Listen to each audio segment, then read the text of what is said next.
France. Bonjour, vous êtes à l'écoute de Fréquence Paris Pluriel 106.3. Et donc, c'est l'heure de l'Hebdo, notre magazine d'actualité politique et sociale. Aujourd'hui, on réfléchit, on débat sur la question des violences sexuelles et sexistes faites aux femmes avec Thaïs et Lo, qui sont féministes révolutionnaires, et Estelle et Mathilde, qui sont féministes anticarcérales. Bonjour à vous quatre. Bonjour. Bonjour. Alors, justement, les mobilisations contre les violences sexuelles et sexistes, les grèves des femmes pour dénoncer la reproduction sociale se multiplient et les luttes féministes irriguant les différents mouvements sociaux mettent en évidence les différentes stratégies de lutte dans les mouvements féministes. Les féminismes ont des demandes d'égalité s'interrogent parce que malgré le chemin parcouru, l'égalité n'est pas acquise par la loi. Les droits ne suffisent pas. De nouveau en France, de nouveaux courants se profilent où les luttes féministes s'articulent aux autres formes d'oppression qui structurent les rapports de pouvoir, tant dans les sphères du travail que dans les sphères privées. Et ces courants, parfois, font débat. Le 20 novembre dernier, au moment de la mobilisation contre les violences faites aux femmes, les féministes révolutionnaires et le collectif pour un féminisme anticarcéral ont manifesté ensemble. Alors, nous voulions à l'hebdo vous connaître ces mouvements, et nous allons commencer par vous demander aux féministes révolutionnaires qu'est-ce qui implique le terme révolutionnaire adossé au féminisme et comment le mouvement s'est construit, votre mode de fonctionnement, et les mêmes questionnements pour les collectifs pour un féminisme anticarcéral qui s'oppose à la caution féministe au service d'une justice des classes, d'une justice raciste. Alors, on commence par le mouvement féministe révolutionnaire ou le mouvement pour un féminisme anticarcéral. Qui se lance? Alors, le féminisme révolutionnaire. Allons-y. Alors, pour répondre à la question, donc, le terme révolutionnaire, en fait, pour nous, il va s'opposer aux mouvements qui sont réformistes. Donc, les mouvements, en fait, qui sont majoritaires qui sont les plus visibles médiatiquement aujourd'hui, et qui sont des mouvements de dialogue avec l'État, qui pensent qu'en fait on peut résoudre l'égalité, on peut résoudre les questions d'égalité et d'inégalité en obtenant de nouveaux droits, en faisant campagne auprès du gouvernement. Donc nous, en fait, on se revendique révolutionnaire parce que pour nous, on ne peut pas lutter en fait efficacement contre le patriarcat et obtenir de réelles avancées dans nos droits sans un bouleversement complet en fait du système donc patriarcal et capitaliste, et de toutes ces formes d'oppression. Voilà. Alors, on n'est bien sûr pas contre le moindre avancée qu'on peut arracher sur nos droits, mais on n'obtiendra pas en fait la libération et l'émancipation des femmes sans un renversement total de l'ordre social. Voilà. Mais justement, à quel moment va construire cette courant des féministes révolutionnaires? Non, c'est pas la loi travail, non? Ah, pardon. Excusez-moi. Donc, effectivement, nous, on s'est formé, en fait, la mobilisation s'est vraiment formée pour nous autour de la loi travail en 2016. C'est là qu'en fait, on a commencé, on a fondé ce collectif qui se réunit donc autour de la lutte donc, anticapitaliste, mais aussi donc, de lutte des classes, antiraciste, la lutte pour les droits des personnes LGBT, et donc, on intervient dans de nombreuses luttes, surtout les luttes, effectivement, des travailleuses. Les luttes des travailleuses, car pour nous, le travail, en fait, c'est une question centrale. Donc, le travail salarié comme le travail gratuit effectué à la maison. Et donc, pour ce qui est de l'organisation, on se réunit régulièrement en mixité choisie ou non. On est un collectif centré sur Paris pour l'instant, même si... dans l'idée de ce mouvement révolutionnaire, on est pour la construction d'un mouvement national unitaire des mouvements féministes en France. Alors, non, rien. J'avais envie de poser une petite question supplémentaire à Thaïs et Lo.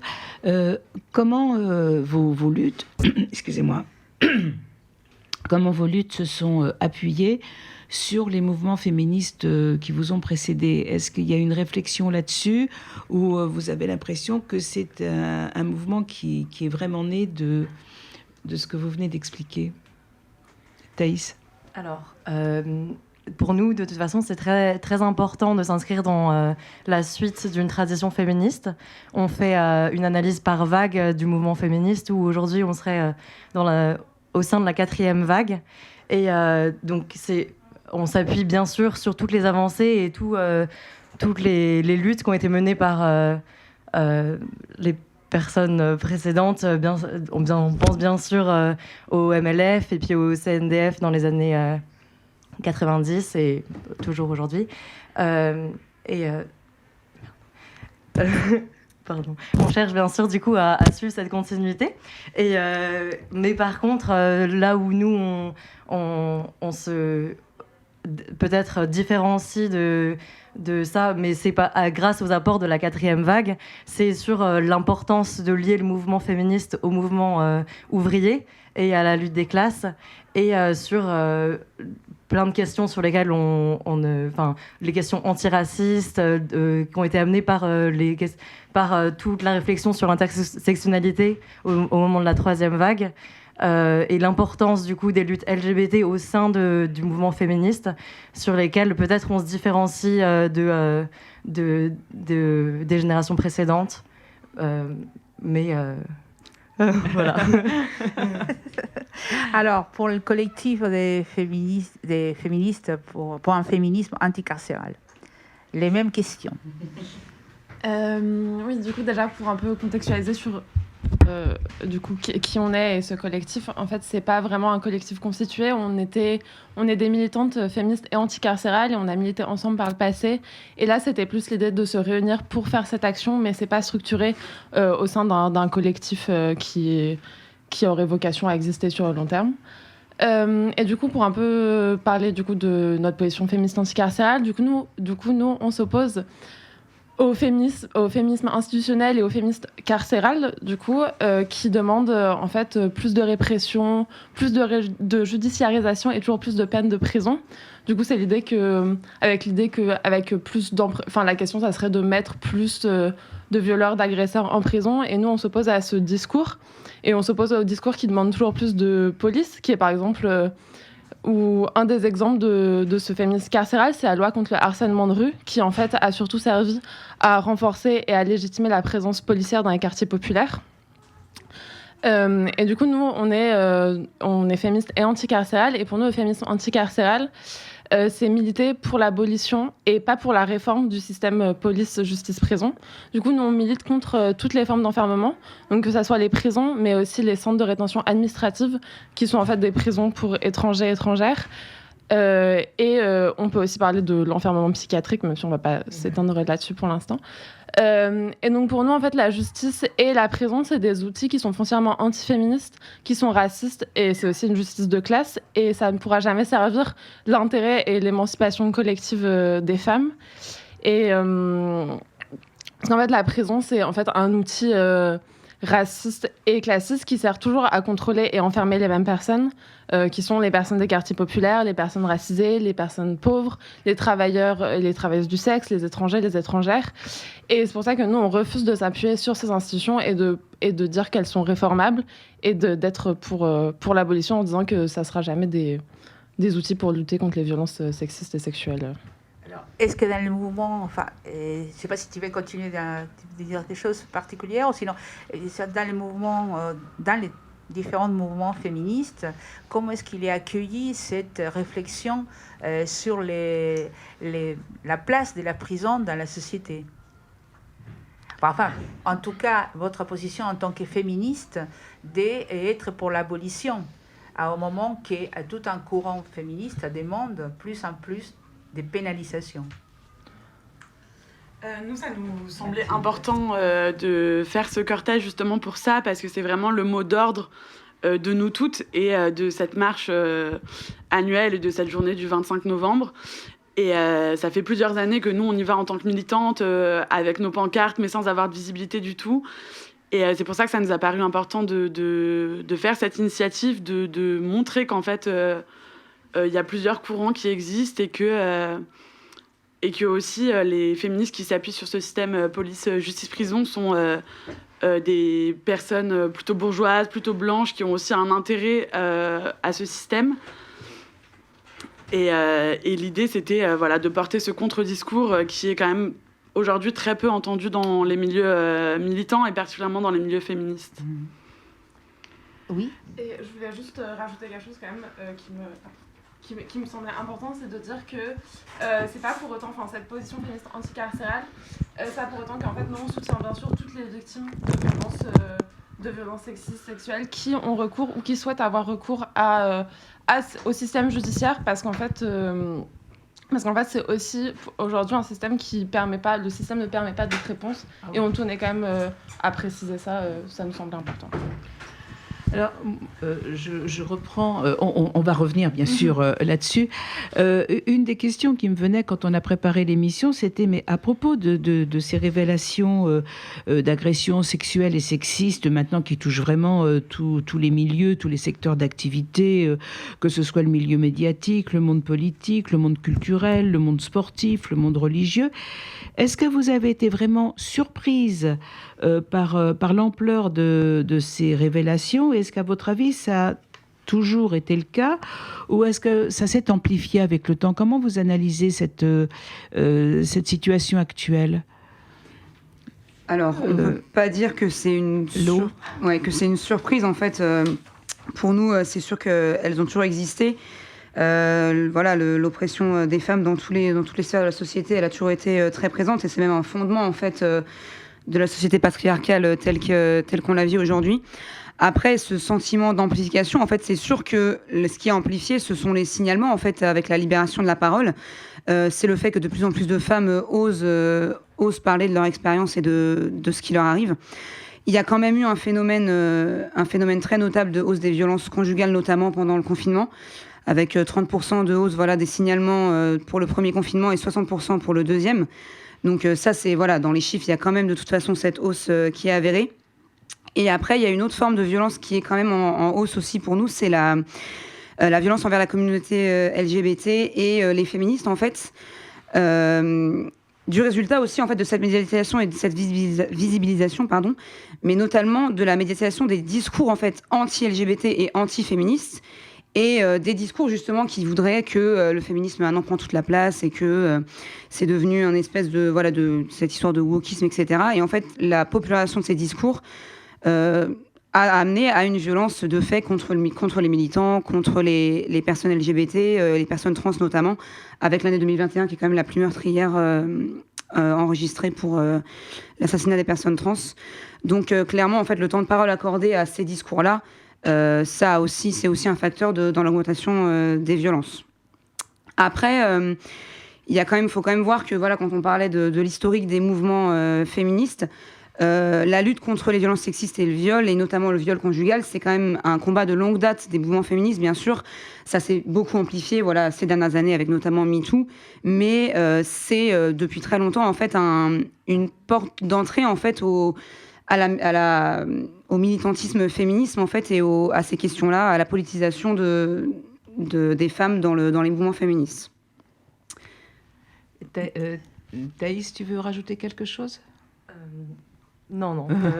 Et vous deux, Estelle et Mathilde, je pense que ces questions-là vous concernent également. Ouais. Mathilde?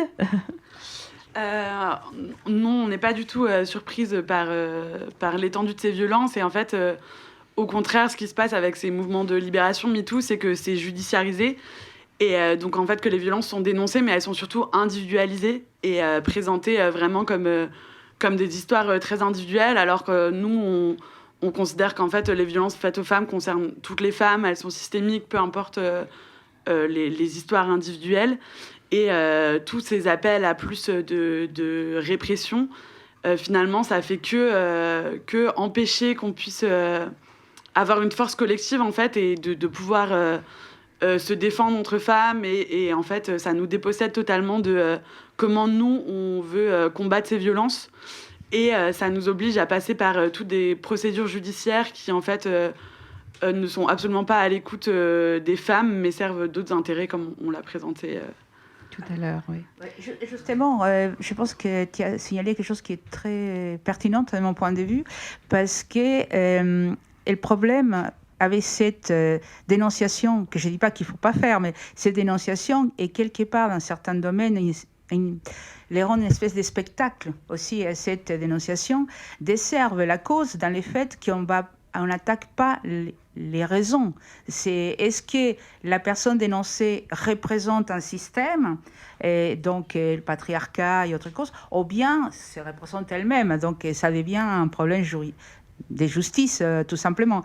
Et aussi un autre aspect, tu disais que les violences faites aux femmes traversent tous les domaines, mais dans cette libération de la parole, en tout cas de mon point de vue, et les milieux populaires, on ne les entend pas. C'est-à-dire, est-ce qu'ils n'ont pas les mêmes moyens ou les mêmes prérequis pour gérer les codes de la communication? Par exemple, ça se fait que tout le pan de ce qui se passe dans les quartiers populaires ou autres, ça ne paraît pas. Je ne sais pas qui veut intervenir sur la réflexion de Julia. Lo? Oui. En fait, voilà, comme le disait Mathilde, effectivement, c'est qu'en fait, il y a cette idée que les violences, ce serait une affaire d'individu, en fait. Voilà, ce serait une personne, parce que c'est une mauvaise personne, parce que voilà, c'est juste un cas isolé.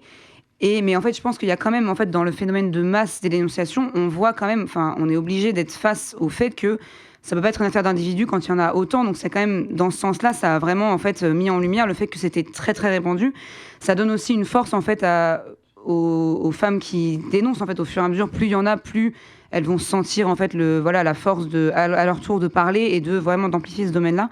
Mais c'est sûr qu'il y a toujours une réflexion aujourd'hui de voilà, si on dénonce cette personne-là, si cette personne-là est virée par exemple, ou si cette personne-là a des sanctions, si elle est arrêtée, ça résoudra. En fait, forcément, ça apportera quelque chose aux victimes, évidemment. Le fait qu'on reconnaisse leur douleur et qu'il y ait une conséquence pour ce qu'elles ont subi, évidemment, c'est très important. Mais c'est sûr que ça ne résout pas les problèmes qui sont évidemment systémiques. En fait, qu'est-ce qui permet ces violences? En fait, c'est la société qui permet ces violences, qui les autorise même, parce qu'il y a vraiment une banalisation au final. Il y a une impunité aussi face aux conséquences, même qui sont même sociales. Il y a, en fait, voilà, ce n'est pas pour tous les discours qu'on entend. Pour Macron qui nous disait « on est là, on vous écoute, on vous croit, vous ne serez plus jamais seul ». Enfin, les discours, ils sont très jolis, mais en fait, il ne se passe effectivement, il va rien se passer derrière.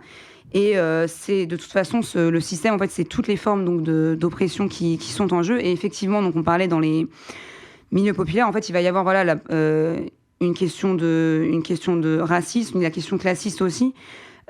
Qui va faire qu'il y a des populations qui seront à la fois plus exposées et à la fois plus invisibilisées dans ce discours. Et je vous laisse, je vais laisser ma collègue continuer. Pardon. Mathilde ou Estelle, je sais pas. Mathilde. Oui. Aussi, ce que je voulais rajouter, c'est que la justice est en fait pas la même pour toutes les femmes non plus, et que la justice criminalise aussi les femmes, et notamment les femmes qui se défendent.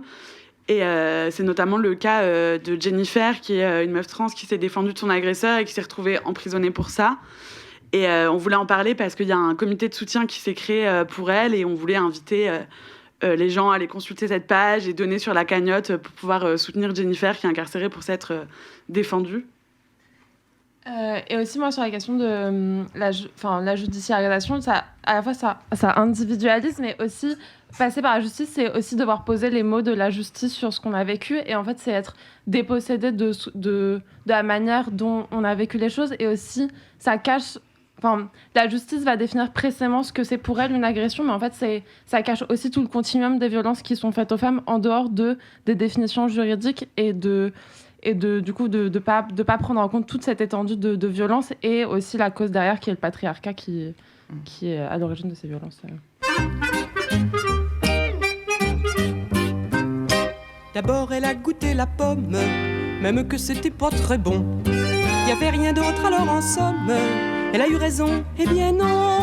Ça l'a pourtant arrangé l'homme.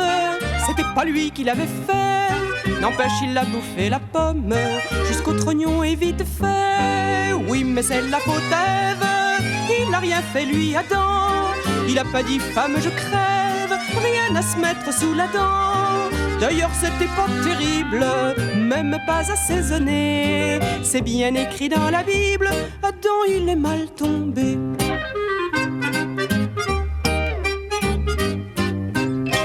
Après ça, quand Dieu en colère leur dit avec hurlement, manque une pomme à l'inventaire, qui l'a volée, c'est toi Adam. Ève s'avance à fanfaronne et dit mais non papa c'est moi.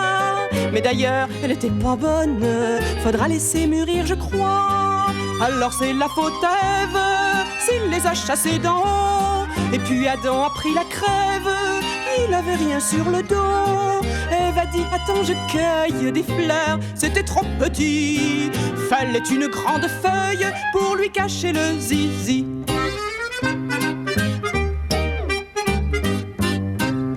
Après ça, quelle triste affaire, Dieu leur a dit, faut travailler. Mais qu'est-ce qu'on pourrait bien faire? Ève leur a dit, j'ai trouvé. Elle s'arrange à la salope pour faire et porter les enfants. Lui poursuivait les antilopes et les lapins pendant ce temps. C'est vraiment la faute à Ève si Adam rentrait crevé. Elle avait une vie de rêve, elle s'occupait des bébés, défrichait un peu la terre, semait quelques grains de blé, pétrissait bols et soupières, faisait rien de la journée.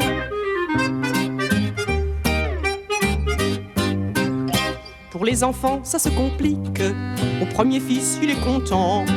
Mais quand le deuxième rapplique, il devient un peu impatient. Le temps passe, Adam fait la gueule.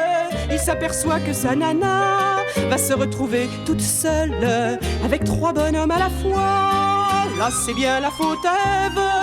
Elle n'a fait que des garçons. Et le pauvre Adam qui rêve de changer un peu d'horizon, lui faudra encore attendre de devenir grand-papa pour tâter de la chair tendre, si même il va jusque-là. Vous êtes toujours à l'écoute de Fréquence Paris Pluriel 106.3 et à l'écoute de l'Hebdo qui aujourd'hui réfléchit et débat sur la question des violences sexuelles et sexistes faites aux femmes. Et nous sommes avec Thaïs et Lo qui sont féministes révolutionnaires et Estelle et Mathilde qui sont féministes anticarcérales. Oui, il y avait une réflexion que je voulais vous faire, c'est qu'effectivement, le fait de pointer du doigt un agresseur fait qu'effectivement, comme cette personne, elle est mise à l'écart, isolée, judiciarisée ou licenciée, en tout cas, il y a une sanction, ça donne l'impression que le problème est clos. Et donc, c'est quand même, c'est une impression quand même assez fausse, parce que par ailleurs, ça continue quand même. Mais dans les informations médiatiques qu'on peut avoir, c'est alors telle personne, je pense à, par exemple, Pierre Ménès, là, qui va passer en procès le 8 juin prochain pour avoir eu des gestes complètement déplacés vis-à-vis d'une hôtesse une hôtesse d'accueil lors d'une rencontre sportive, je crois.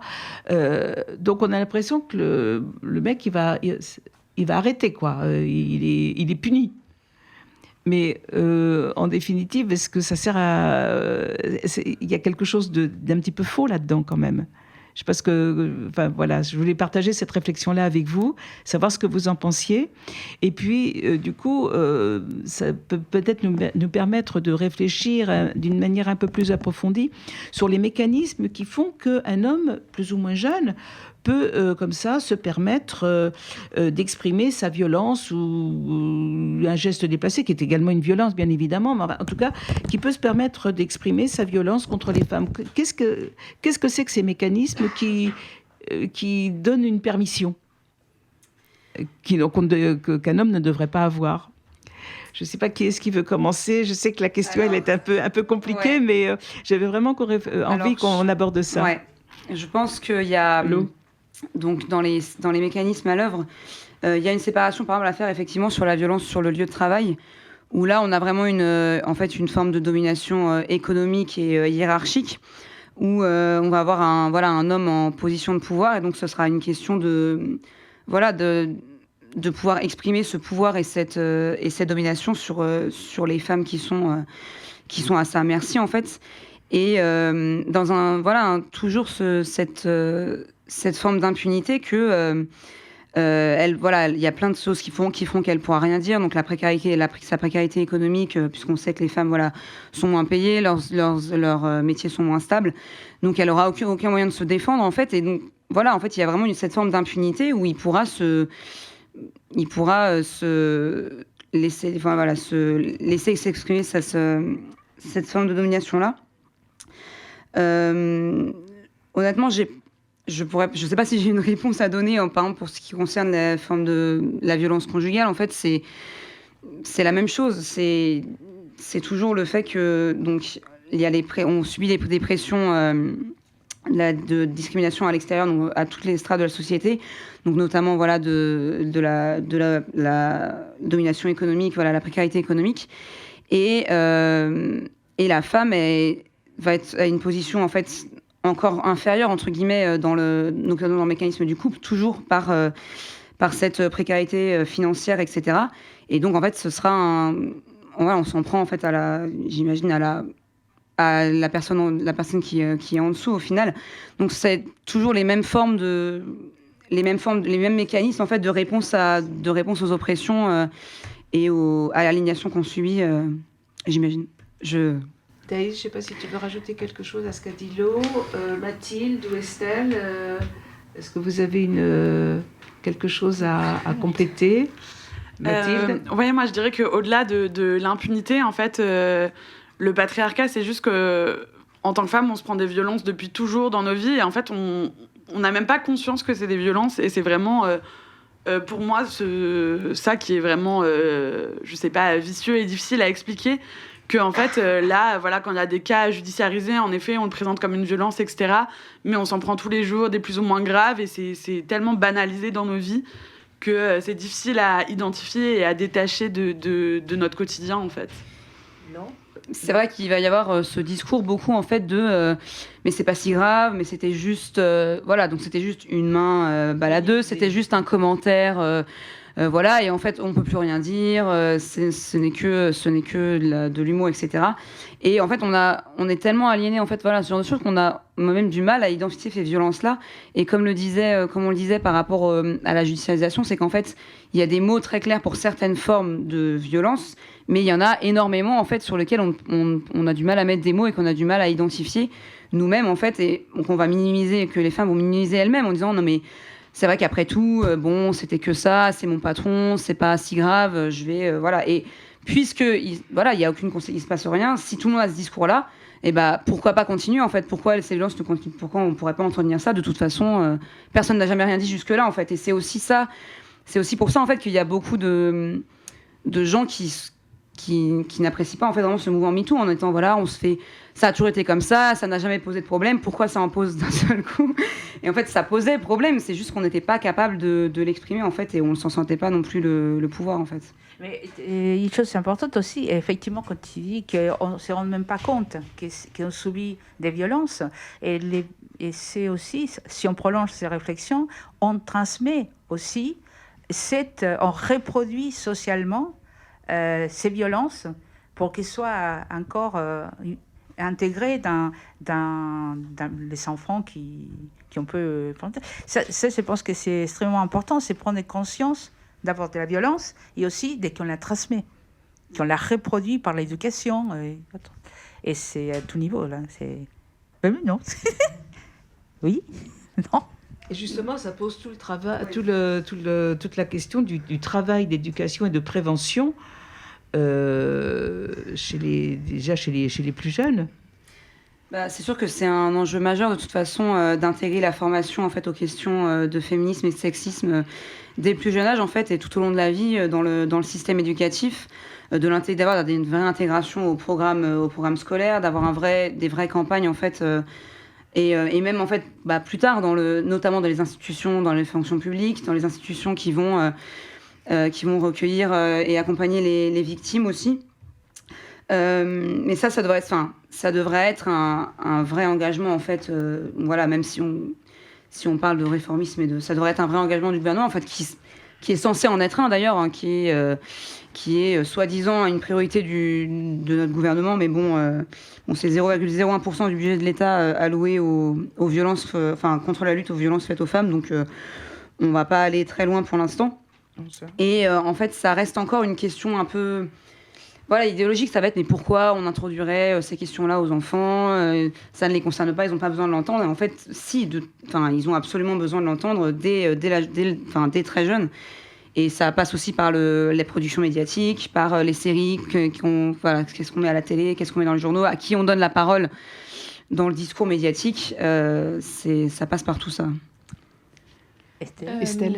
Oui, et pour nous, je pense que aussi, ce qu'on va dire, c'est que au-delà de l'éducation, nous aussi, comment on pense cette question, c'est aussi, se défendre des violences, c'est aussi comment on peut se défendre collectivement et du coup s'organiser collectivement. Et ça peut aussi passer par des moments non-mixité, en fait, pour parler de ces violences, c'est aussi de comment répondre à ces violences, de comment, justement, ne pas être dépossédé de ses choix, de son autonomie, penser une réponse collective, penser l'autodéfense aussi, comment se défendre, parce qu'en fait, aujourd'hui, l'autodéfense des femmes, elle est criminalisée par l'État, mais du coup, comment nous, on peut penser une autodéfense collective des femmes, et ça pose, je pense que ça pose ces questions aussi.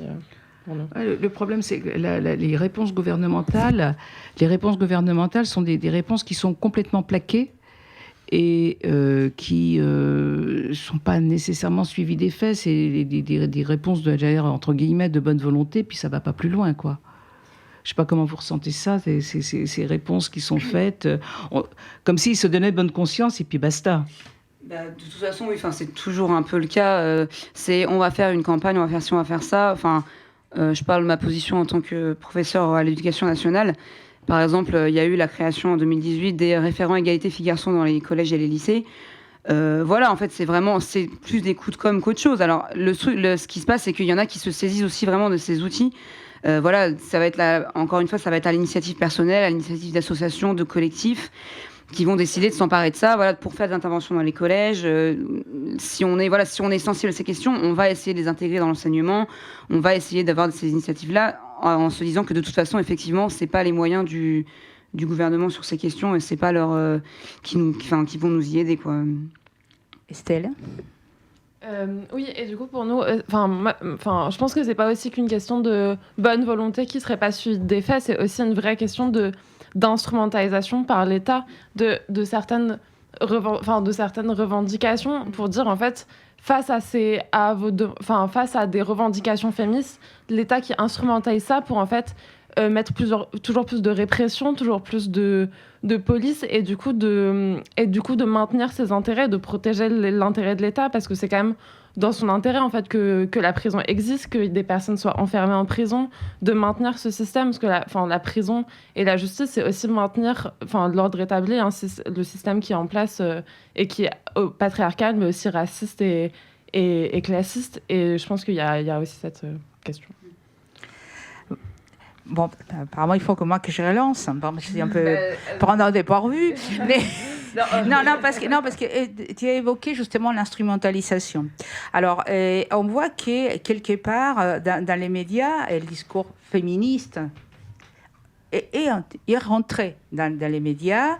Et parfois, on pourrait se réjouir, mais justement, tu as évoqué l'instrumentalisation de l'État, mais les médias jouent un rôle important parce qu'ils s'en servent à des concepts comme par exemple l'écoféminisme, qui a commencé à percer aussi dans les luttes actuelles et autres, mais de la façon qu'il les présente, il est de nature en même temps, et finalement, il les réduit à des intérêts qui n'ont rien à voir avec les intérêts d'origine. Donc, face à ça, comment la parole féministe peut vraiment percer en dehors des cercles militants Comment vous les percevez? Comment déconstruire? Parce qu'il y a un problème. Il y a les nouveaux... il y a des discussions entre les courants féministes. C'est normal, ça a toujours existé, et ces débats qui échangent et autres, mais comment déconstruire l'utilisation qui font les médias et les politiques des luttes féministes? Il faudrait qu'on arrive à nous être plus médiatisés, peut-être, je sais pas. C'est pour ça qu'FPP est là. Et oui, mais tout à fait. D'ailleurs, merci de nous avoir invités. Non, mais effectivement, malheureusement, on n'a pas trop de réponses, mais nous, c'est vrai que ça nous pose une vraie question, en fait, c'est ça, de voir que la façon dont sont évoquées les luttes féministes, pour l'instant, dans les médias, de grande ampleur, auprès du public. Après, toute évocation, j'imagine, est un peu bonne à prendre quand même, parce que voilà, le vocabulaire s'introduit peu à peu. Il y a quand même aussi voilà, plus de femmes qui vont s'intéresser à ces questions-là. Donc nous, on disait, on essaye vraiment de construire un mouvement qui serait national, en fait, de créer ce rapport de force et de créer une vraie force militante qui pourrait percer en fait sur les sphères plus mainstream, même si on veut pas non plus se rattacher ni à aucune politique, parce que c'est pas du tout, vous avez compris, c'est pas du tout notre credo, mais notamment avec une initiative que nous on essaie de soutenir au maximum, et on invite tous les collectifs féministes que ça intéresserait à soutenir aussi. C'est la coordination féministe, qui est une initiative née en 2019 de rallier en fait sous un même étendard donc toutes les associations féministes dans toute la France, pour pouvoir vraiment instaurer pouvoir amplifier les actions des uns et des unes et des autres, construire un mouvement unitaire au-delà de certains clivages qui existent toujours dans les mouvements féministes, mais de pouvoir dépasser en fait dépasser nos discussions internes pour pouvoir porter nos discours à l'extérieur de nos cercles. Et notamment, il y a des rencontres qui sont organisées en janvier à Rennes, des rencontres nationales, où on invite tous les collectifs, on invite aussi nos camarades des féministes carcérales, dans l'espoir de vraiment construire un mouvement qui sera assez fort en fait pour être entendu effectivement sur la sphère médiatique. Non. mais justement, les débats qu'il peut y avoir à l'intérieur des différentes les stratégies, les luttes des féministes, quels sont ceux qui sont les plus clivants? Il y a vous. Il faut rentrer dans le sujet. Ou Estelle, je sais pas qui est-ce qui veut prendre la Mathilde. Oui, en effet, sur la question de la prison, c'est assez clivant, mais je trouve que c'est même pas que c'est clivant, c'est que vraiment c'est presque un non-sujet dans le mouvement féministe, on va dire médiatisé. Donc je sais pas si on peut vraiment le présenter comme un clivage en soi. Et vous voulez dire par là que vous n'êtes pas du tout entendu, ou qu'on n'a pas envie, plus exactement, qu'on n'a pas envie de vous entendre sur cette question-là? Je pense que le féminisme ne se sent pas concerné par la question de la prison, enfin le féminisme. Oui, certains courants.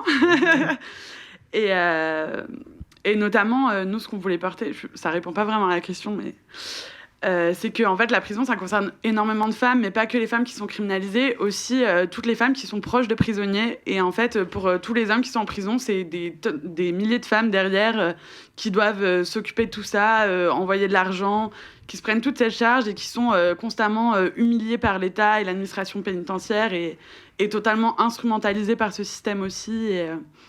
Et voilà, donc pour nous, c'est vraiment important d'amener cette question dans le mouvement féministe pour pas oublier toutes ces femmes, en fait. Qui sont mises de côté, qui subissent l'opprobre de ce qu'ont fait leur mari, leur compagnon, leur frère, leur fils, effectivement. Oui. Thaïs. Alors, ce que je voulais ajouter également sur les questions qui clivent les féministes, c'est que ce qu'il faut savoir, c'est que une grosse partie du féminisme qu'on entend aujourd'hui, c'est le féminisme institutionnel, étatique, qui suit son propre agenda, et en fait, qui suit son agenda capitaliste et raciste et patriarcal. Et donc, c'est pour ça que donc une des grandes revendications aujourd'hui institutionnelles du féminisme, c'est la lutte contre le voile, qui a été amenée par les féministes blanches bourgeoises dans les années 90 et qui en fait suit son agenda raciste. Enfin, nous, on s'oppose totalement à cette lutte contre le voile parce que en fait, c'est pas une lutte contre le patriarcat, c'est juste une lutte islamophobe et raciste. Et en fait, malheureusement, c'est le discours qu'on entend encore beaucoup trop aujourd'hui. Et parce que, comme vous le disiez, les médias, ils écoutent, ils ont leur propre agenda aussi, et ils écoutent le féminisme institutionnel. Et donc, du coup, là où nous, on voudrait que cette question ne clive même pas le féminisme, en fait, parce que pour nous, il y a même pas il y a aucune question vis-à-vis de ça. Voilà, et puis donc du coup, donc ça c'était pour le côté féminisme institutionnel, et donc il y a une autre question qui clive beaucoup le féminisme aussi, et ça peut-être moins porté par le féminisme étatique, mais qui est la question du lien avec les communautés LGBT, notamment les personnes trans au sein du féminisme, et qui gagnent en visibilité aujourd'hui parce que à cause de la montée des idées réactionnaires dans les médias, et qui donne la parole à des personnes qu'on appelle les TERF, qui sont donc pour Trans Exclusionary Radical Feminists. Voilà, que nous, au sein de nos communautés, on appelle juste transphobes, en fait, parce qu'il n'y a rien de féministe dans le fait d'exclure les personnes trans. Les minorités de genre sont tout autant touchées par le patriarcat que les femmes cisgenres. Et donc, du coup, en fait, la question de la lutte commune est primordiale. Mais malheureusement, c'est un sujet qui clive aujourd'hui le féminisme. Et voilà, parce que notre parole n'est pas celle qui est écoutée dans les médias majoritaires. Et qu'en fait, c'est la parole des réactionnaires qui est la plus présente. Et que du coup, et comme on le sait, les idées réactionnaires, elles fusent et elles s'embrasent, et ce qui fait que on a l'impression, on donne énormément d'importance aux TERF, et leur discours il prend énormément d'ampleur juste parce que sur des bases complotistes ces personnes veulent infiltrer nos milieux, et toutes les idées d'extrême droite globalement. Mathilde. Voilà. Sur un autre clivage du mouvement féministe, je pense que c'est la question du travail du sexe, et qui est du coup aussi beaucoup liée à notre féminisme anticarcéral, parce que donc il y a toute une partie du mouvement féministe qui est abolitionniste et qui réclame l'abolition de la prostitution, mais en fait à travers l'État et la criminalisation des pratiques, ce qui pousse à prendre énormément de lois qui en fait précarisent les travailleurs du sexe, voire les emprisonnent, que ça soit des lois nationales, des arrêtés municipaux. Et nous, c'est vraiment quelque chose auquel on s'oppose et qui nous paraît être vraiment un discours assez dangereux aussi, ce discours abolitionniste qui ne prend pas du tout en compte la précarité de ces femmes, et qui empêche de s'organiser en fait tout ensemble. Une question, je ne sais pas si dans vos pratiques militantes, pratiques dans les différents collectifs féministes, est-ce que vous avez été quelque part irrigué par l'apport des militantes étrangères qui se sont trouvées à Paris, et aussi qu'on a beaucoup parlé de tous ces mouvements féministes qui traversent l'Amérique latine, qui notamment au Chili, et qui vont irriguer. Actuellement, ces mouvements féministes irriguent tous les mouvements sociaux, c'est-à-dire qu'ils sont tous les pouvoirs d'oppression, ils vont les prendre en charge. Est-ce que ça, il y a un apport? Oui, bien sûr. En fait, c'est une source d'inspiration immense, les mouvements qui se sont développés en Amérique latine, où on a vu justement que c'était possible de construire des mouvements de très très grande ampleur à l'échelle d'un pays, voire d'un continent entier. Il y en a effectivement aussi même qui sont arrivés jusqu'en France. Donc on a des liens aussi avec certains de ces collectifs, notamment l'Arte Feminista. Et en fait, elle montre qu'on peut construire un mouvement national, voire international, féministe, qui est capable d'obtenir de nouveaux droits, d'obtenir des avancées dans l'égalité. Donc, oui. Je voulais dire autre chose, mais oui, je voulais juste rajouter que dans l'analyse qu'on fait au collectif, mais que beaucoup de féministes aujourd'hui font, la quatrième vague, pour nous, elle commence en Amérique latine. En fait, on a l'impression dans nos milieux que c'est MeToo qui commence la quatrième vague, mais pas du tout. Enfin, les revendications en Argentine, Ni Una Menos, elles commencent des années avant, et c'est vraiment, on essaye de puiser ce féminisme-là dans nos féminismes aujourd'hui, qui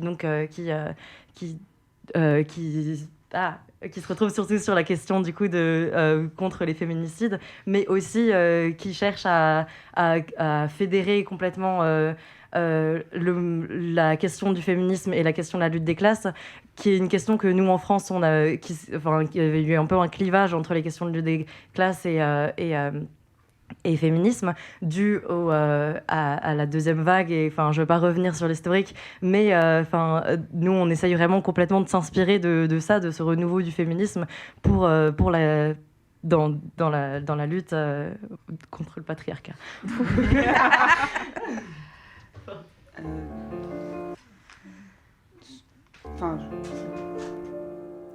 Dans un corps vide entrait mon âme, tout à coup être une autre femme, et que Juliette nous rédine, en l'une ou l'autre s'enracine, et lire parmi les éminentes, celle qui me ferait frissonnante, parmi toutes celles qui surent s'ébattre, qui surent aimer, qui surent se battre, mes sœurs innées, mes Philippines, mes savantes et mes bécassines, Julie, Juliette ou bien Justine, toutes mes rimes féminines, Clara Zetkin, Anaïs Nin, ou Garbeau dans La Reine Christine. Sur le céleste carrousel, choisir entre ces demoiselles, Camille Claudel, Mamselle Chanel, ou l'enragée Louise Michel. Vivre encore Colombe ou Rapace, écrire, chanter ou faire des passes, Margot Duras, Maria Callas, ou bien Kiki de Montparnasse. Naître demain, renaître hier, en marche avant, en marche arrière, m'incarner dans ces divergences, ces beautés, ces intelligences, et jouir du bienheureux trépas, pour dans leurs pas mettre mes pas. Musidora, la Pavlova, ou mon aïeul, la grande gueule Teresa. Que j'en ai l'esprit ou l'aspect, ou bien même les deux, s'il vous plaît. Juliette Drouet, la Signore, ou la grande Billie Holiday. Avec l'une d'elles me révoltant, Flora Tristan, Yvonne Printemps, ou la farouche Isadora Duncan. Pour toute arme ayant leur fierté, pour amante la liberté, les sœurs Brontë, Loïs Labbé, ou Lou Andréa Salomé.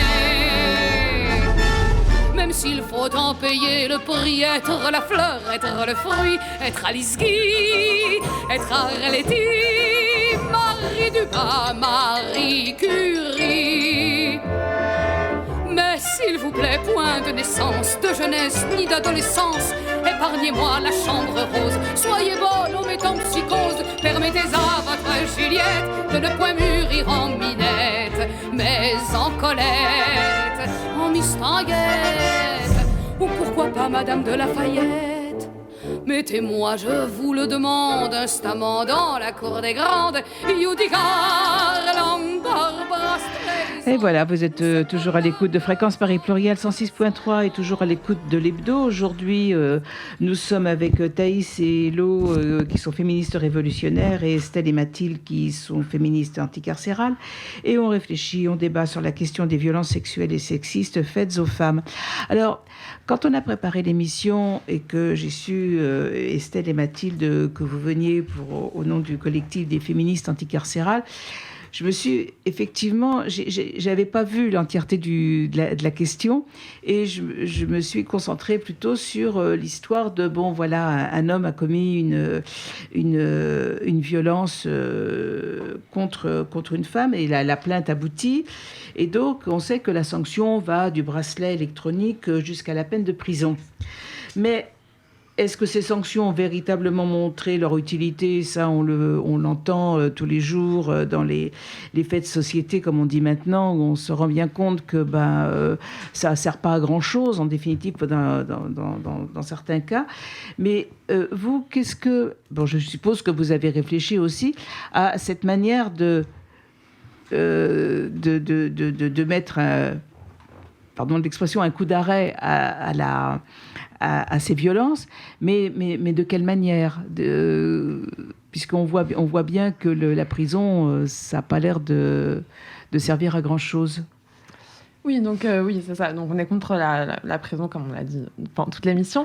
et en fait, aussi sur la question du bracelet électronique, je pense qu'on voulait aussi parler de notre position sur la question des alternatives à la prison, avant de répondre à la question, qui est qu'en fait, pour nous, en fait, déjà, ces prétendus alternatifs comme le bracelet, en fait, c'est pas vraiment des alternatives parce qu'en fait, généralement, c'est toujours la prison qui est au bout si elle n'est pas respectée. Et du coup, nous, on tient aussi un discours qui est contre ces alternatives parce qu'en fait, il y a la prison au bout et c'est aussi une manière d'étendre le contrôle social, ces alternatives, parce que c'est des gens qui sans ça, seraient pas forcément allés en prison, mais du coup, là, qui ont une peine quand même qui existe et qui permettent de contrôler plus largement, d'étendre le contrôle, et que c'est aussi une peine qui pèse sur les proches, dont on a évoqué tout à l'heure les proches, c'est aussi une peine qui pèse sur les proches, parce que, en fait, être assigné à résidence, pointé au commissariat, avoir un bracelet, c'est aussi des vraies contraintes matérielles que les femmes aussi doivent porter quand leur compagnon est sous ces peines.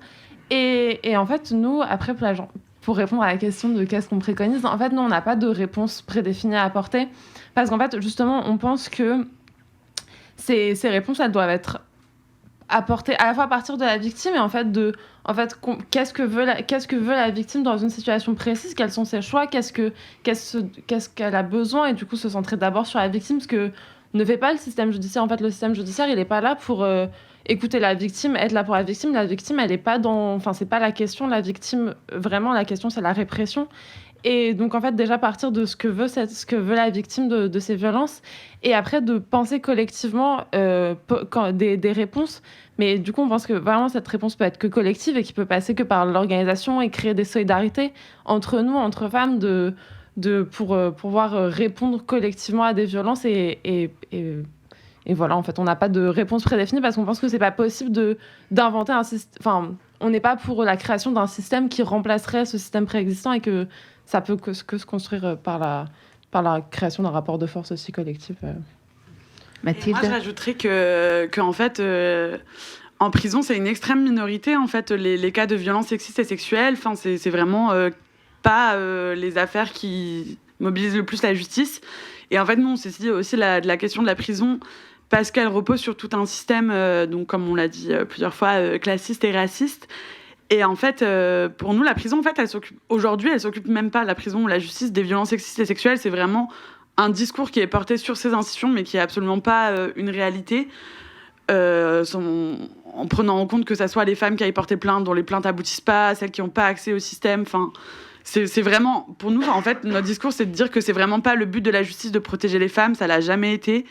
Et ça le sera jamais. Donc, en fait, on se pose même pas une question de comment il peut y avoir une alternative à la justice, mais plutôt de comment, comme ce que disait Estelle, en tant que femme, on peut lutter contre ça par nous-mêmes. Et nous, on travaille beaucoup sur l'autodéfense féministe.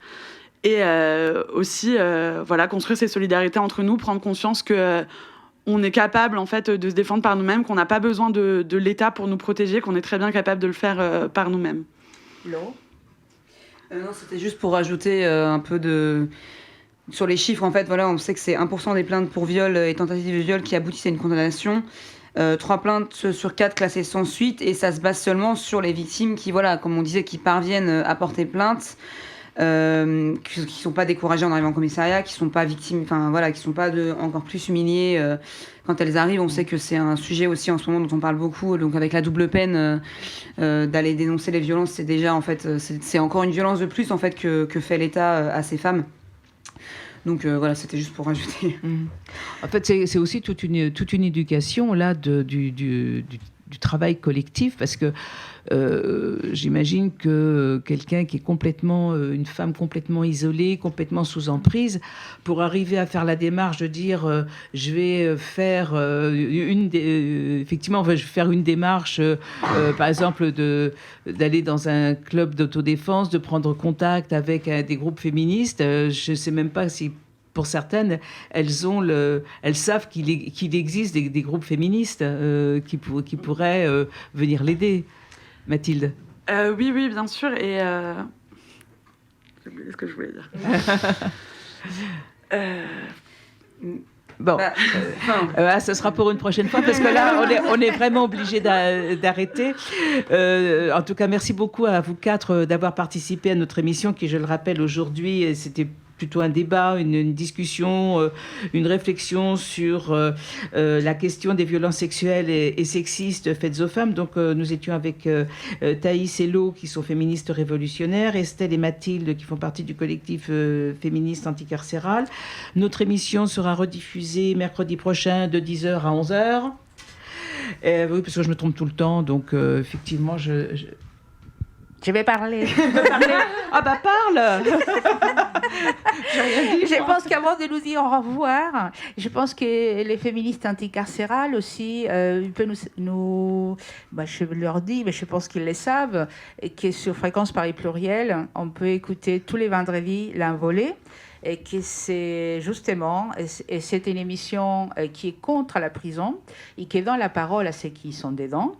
Et c'est quelque part cette thématique anticarcérale, c'est un peu autour de cette thématique-là, c'est construit Fréquence Paris Pluriel. Et je vais dire aussi que les féministes révolutionnaires, je pense qu'on aura la chance de les écouter un vendredi sur... Alors, c'est pas régulier, mais on est souvent sur l'émission Mode d'emploi le vendredi soir pour parler des questions donc, féminisme et dans le monde du travail, notamment des luttes des travailleuses. Et maintenant, j'ai fini. Et moi, je veux encore causer, parce que je voudrais dire simplement qu'il y a une manif cet après-midi à 14h de la République à Nation pour le respect des droits humains des peuples originaires d'Océanie, des Amériques, d'Afrique et des peuples afro-descendants des Caraïbes et de l'océan Indien. Et ceci à l'appel des collectifs décoloniaux panafricains. Voilà, il ne me reste plus qu'à remercier Lucien pour la technique. Merci à toi, Julia. Merci, Laure. Merci à nos invités. Merci et à la semaine prochaine.